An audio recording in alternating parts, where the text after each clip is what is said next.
Hello friends, and welcome to another video. Today we're going to be taking a look at the brand new DIY watercolor and gouache kits, which are slightly bigger than the mini painting kits, so let's get started.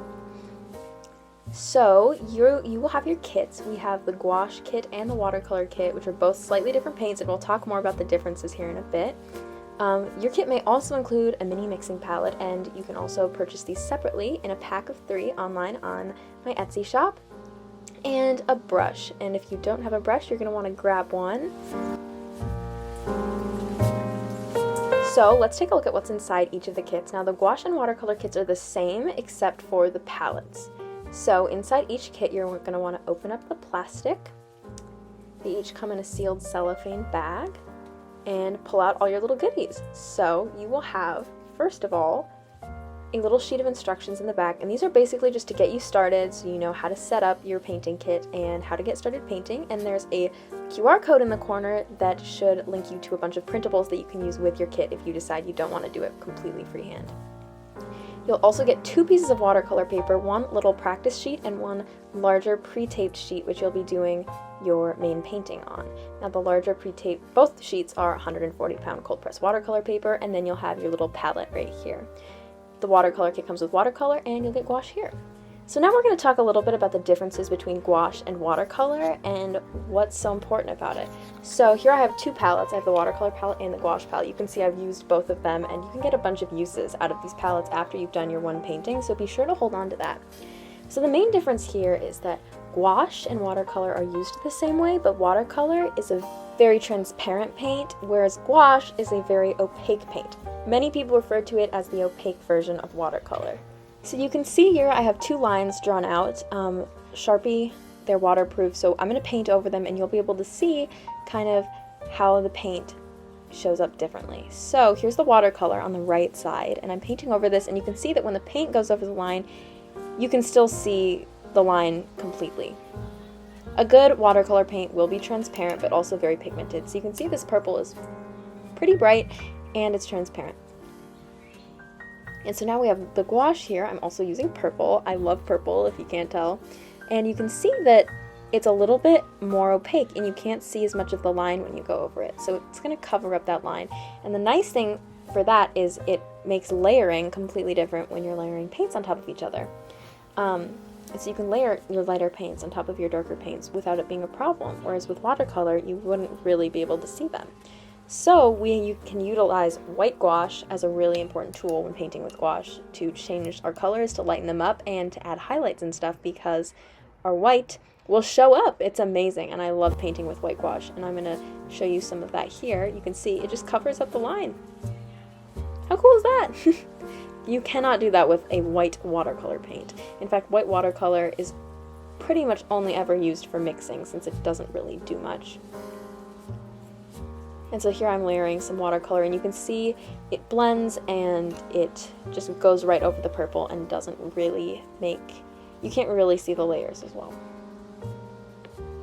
And obviously layering watercolor is a stylistic thing, so you can make really cool looking layers, but if you want more accentuated layers with gouache, you can do that.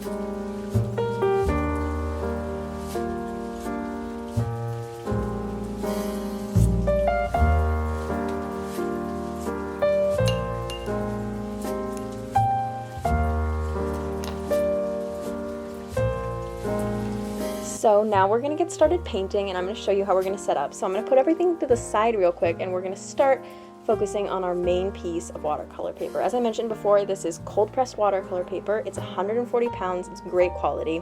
I love painting with this paper. So you're going to tape that down. So what you're going to do is you're going to peel the tape off the back really gently and use it to secure this to the table.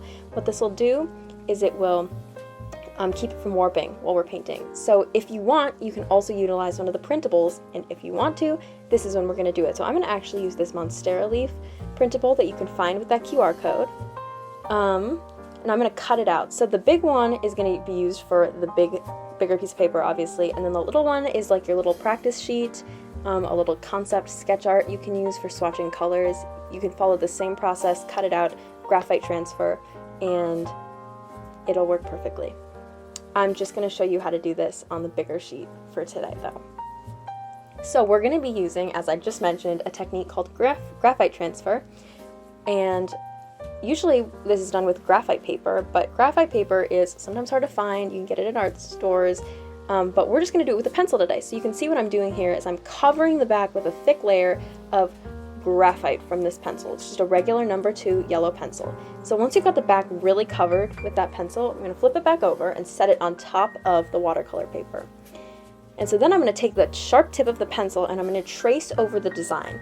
And what that's going to do is that's going to transfer all of those lines that I put pressure on, transfer the graphite from the back of the sheet onto my watercolor paper, and it's going to make a really nice light sketch just like that.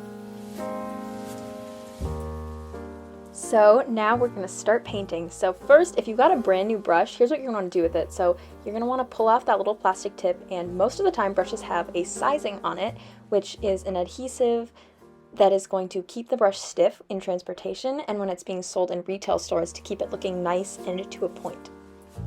And so you're going to clean that off, water, wipe it down, and then you're ready to paint. So I'm going to start with just putting on a single layer of gouache straight from the palette, really simple. I'm going to make this kind of a rainbow leaf. It'll be just a fun way to demonstrate some simple techniques for you. And I'm sorry about the shaky camera.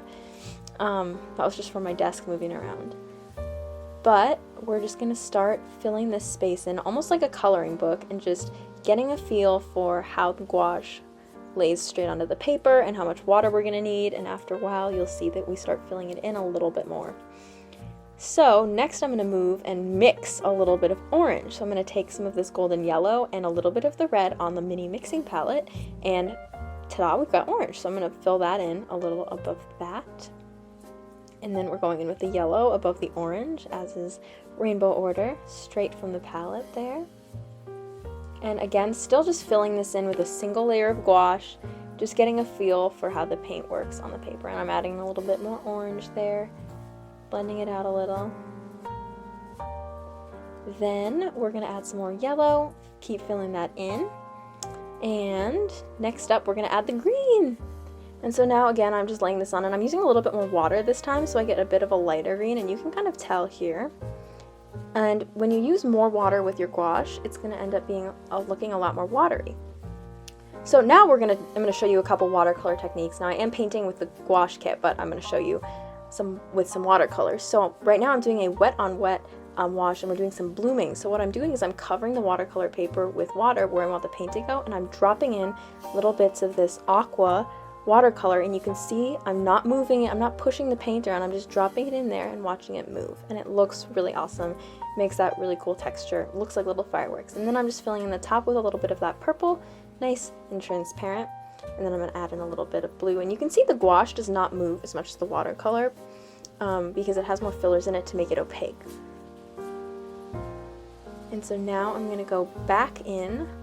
It's dried a little bit, and we're going to add in a little bit of white gouache. White gouache is always my favorite way to finish off a gouache painting or a watercolor painting. It just adds something, I don't know what it is, it's just really fun. So you can see I've loaded up my brush, and it's super opaque, and we're just going to go over, you can't see because my hand is in the way, but you can see how beautifully opaque that white is on top of those bright colors. We're going to go over the stem there, and it really just adds in a nice touch. And I'm also going to use it to make a couple more holes in this Monstera leaf, and we're going to fill in those holes, just clean it up a little bit. Sometimes you can even use it as an eraser when you're painting on white paper.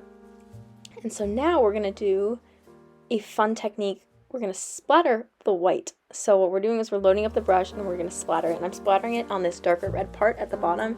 And it's pretty hard to see on the camera, but I will show you at the end and you'll be able to see it. It looks really awesome when you do it. Almost like acrylic paint, super opaque, a lot of fun. Take some practice, but once you get the hang of it, it will really add a nice little fun touch to your painting. So now I'm going to show you a cool little feature of these painting kits, and you by no means have to add this to your painting, but I wanted to add this to kind of show you what one of the purposes of our tape is. So I'm going to add a little bit of a border. It's going to be very abstract. I'm just basically throwing paint onto the paper around the edges. I'm using this dark blue. It kind of looks like a sky. I don't know. We're just adding paint over the edges, and do not be afraid to go over the edges of the tape. That's what the tape is there for. And so once we pull the tape off, we're going to have a really nice clean border where the blue paint stops. So we're just adding a little bit of texture in the background and filling that in with the gouache. It's super watered down, super light. It looks like watercolor. and it's just going to add a nice finished look to our painting when we're done. So here I decided I added too much paint, so I'm lifting. I'm using a dry brush, and I'm also going to use my dry paper towel, and I'm just going to dab it down and pick up that paint while it's still wet, and it's a great technique to use. So now we're peeling off the tape. We're doing it slowly, we're doing it gently. Try not to go too fast. If you go too fast, you might rip up your paper, which is always fine, but it's nice to have a clean edge when you're done. So I'm going slow, and you can see how the paint on our edge created a beautiful white border. It looks really nice, really finished. It's one of my favorite parts about the painting process, is being done and peeling off that border and looking at your finished painting.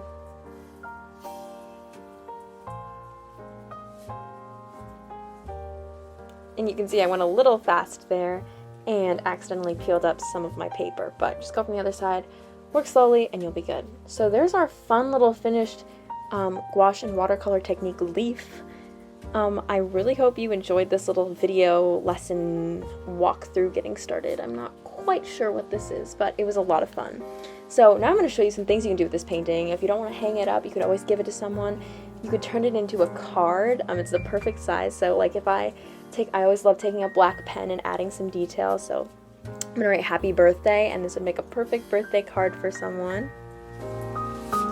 I mean, look at how cute that is. So what you can also do is you can turn your mini painting into a postcard. You can just flip it over, it's postcard size. You know, write your little message on the back, put your address on the right, and add a postcard stamp, and you are good to go. And that's another really fun use for painting. I know if you have a friend or family member, they would probably love to receive a hand-painted postcard from you, so I highly recommend it. So thank you so much for watching this video. If you enjoyed these kits, you can find them on my Etsy shop, as well as our signature mini painting kits, which are basically like this, but mini, and they're a ton of fun, and they're a great way to get started, and they're super affordable. You can also check out the mini mixing palette packs on our Etsy shop, as well as our art theme stickers, which are a ton of fun and a great gift for any artist or for you. They're all vinyl and waterproof. I love them. I use them on everything. That's what the mini paintings look like. You can also find bundles of our mini painting kits too, which are some of our most popular products. So, oh, and there's some more paintings that I did with these kits. They're just a ton of fun. So thank you so much for watching. I hope you have a great day. I hope you had fun. Bye!